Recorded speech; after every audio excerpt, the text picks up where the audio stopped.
Okay, for today's video guys is we are going to make a tutorial. So, halimbawa guys, gumawa tayo ng ating live na naka vertical or portrait. Okay, tingnan natin ha. Okay, dito kasi sa sa laptop, makikita natin na meron na siya ditong chat box, okay?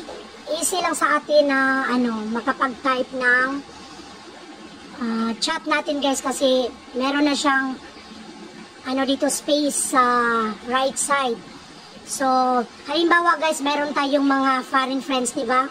As you can see, meron tayong anong tawag nito? Meron tayong Korean friend. Ayan. Okay, meron tayong Korean friend guys. So, hindi natin malalaman yung mga pangalan nila kung hindi natin i-translate. So, ang gagawin natin, pwede siya ganyan guys. Long press mo yung mouse, tsaka i-blue mo siya. Then, right click. Then, dito may lalabas na mga option.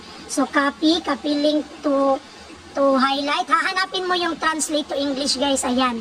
Meron dito, translate to English. Yan, click mo yan. So, kung gusto mong i-translate lahat-lahat na lalabas dyan, okay, pwede mo siyang i-translate full page.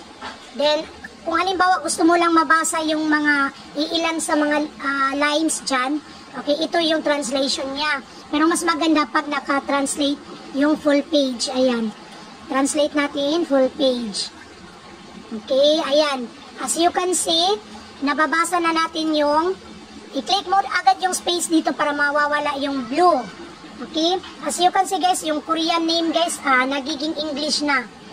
Okay? Nagiging English name. Okay? Ayan. Ayan, Nabisan TV, Cat Dog, Sigyumlim TV. Kaya yung mga friend natin na mga Korean guys is, kabisado ko na yung mga pangalan nila kasi na-i-translate ko na yan.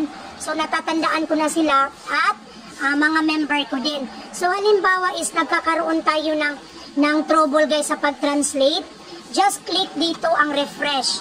Okay, merong refresh dito sa itaas guys. I-click mo lang yan.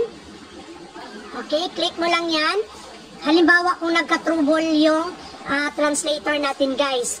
Okay, halimbawa kung nagka-trouble yung translator natin, so just click the refresh para halimbawa kung ikaw ay mag-refresh ulit, gawin mo ulit na English. Ayan, hanapin, antayin mo lang na lalabas yung option dito na translate selection to English.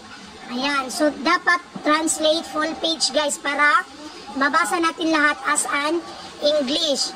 Okay? Ayan, as you can see guys, ayan, meron na siyang English translation. Nababasa na natin ang ating mga Korean friend dyan. Ayan, Nabisan TV, Cat and Dog, Gyunglim TV.